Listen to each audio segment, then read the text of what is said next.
Hello friends, hi, welcome back to my channel. ಇವತ್ತು ನಾವು ಮಾಡ್ತಿದ್ದೀವಿ ಮಾವಿನ ಹಣ್ಣಿನ ಚಿತ್ರಾನ್ನ. ಸೊ ಇದಕ್ಕೆ ಏನೇನೆಲ್ಲ ಇಂಗ್ರೀಡಿಯೆಂಟ್ಸ್ ಬೇಕು ಅಂತ ನೋಡೋಣ ಬನ್ನಿ ಫ್ರೆಂಡ್ಸ್. ಮ್ಯಾಂಗೋ ಚಿತ್ರಾನ್ನಕ್ಕೆ ಬೇಕಾಗಿರುವ ಇಂಗ್ರೀಡಿಯೆಂಟ್ಸ್: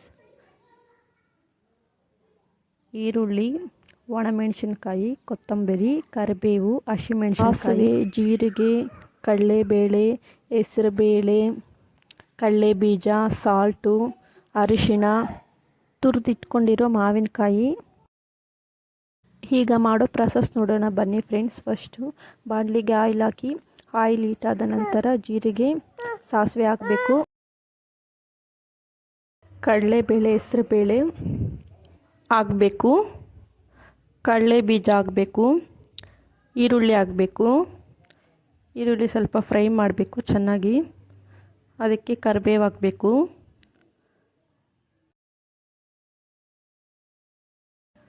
ಮತ್ತು ಹಸಿಮೆಣಸಿನ್ಕಾಯಿ ಹಾಕಬೇಕು. ಮತ್ತು ಒಣಮೆಣಸಿನ್ಕಾಯಿ ಹಾಕಬೇಕು.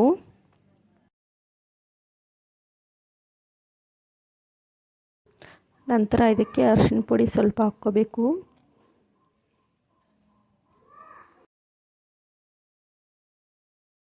ರುಚಿಗೆ ತಕ್ಕಷ್ಟು ಸಾಲ್ಟ್ ಹಾಕ್ಕೋಬೇಕು. ನಂತರ ನಾವು ತುರಿದಿಟ್ಕೊಂಡಿರುವಂತಹ ಮಾವಿನ ಹಣ್ಣಿನ ತುರಿ ಹಾಕ್ಕೋಬೇಕು.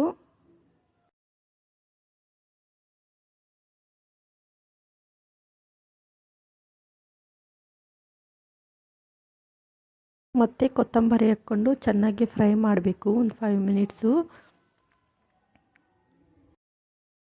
ಈಗ ಗೊಜ್ಜು ಪ್ರಿಪೇರ್ ಆಗಿದೆ ಫ್ರೆಂಡ್ಸ್. ಇದಕ್ಕೆ ನಾನು ರೈಸು ಮಾಡ್ಕೊಂಡಿದ್ದೀನಿ. ಈಗ ಬನ್ನಿ ಹೇಗೆ ಮಾಡೋದು ಕಲಿಸೋದು ಅಂತ ನೋಡೋಣ. ಈಗ ಕಲಸೋ ಪ್ರಾಸೆಸ್ ನೋಡೋಣ ಬನ್ನಿ ಫ್ರೆಂಡ್ಸ್.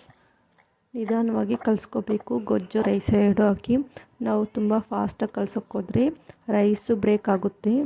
ಸೊ ಆವಾಗ ಚೆನ್ನಾಗಿರಲ್ಲ ತಿನ್ನೋದಕ್ಕೆ. ಚಿತ್ರಾನ್ನ ನಿಧಾನವಾಗಿ ಕಲಿಸ್ಕೊಂಡ್ರೆ ಪರ್ಫೆಕ್ಟಾಗಿ ಬರುತ್ತೆ ನಮಗೆ. ಇದೇ ಫ್ರೆಂಡ್ಸ್ ಚಿತ್ರಾನ್ನ ಮಾಡುವ ಪ್ರಾಸೆಸ್ಸು. ಮ್ಯಾಂಗೋ ಚಿತ್ರಾನ್ನ ಹೀಗೆ ಮಾಡಬೇಕು. ಐ ಹೋಪ್ ನಿಮ್ಮೆಲ್ಲರಿಗೂ ಈ ವಿಡಿಯೋ ಇಷ್ಟ ಆಗಿದೆ ಅಂದ್ಕೊತೀನಿ. Thanks for watching friends. Please do subscribe my channel, like and share and comment. Thank you. Bye bye. Take care.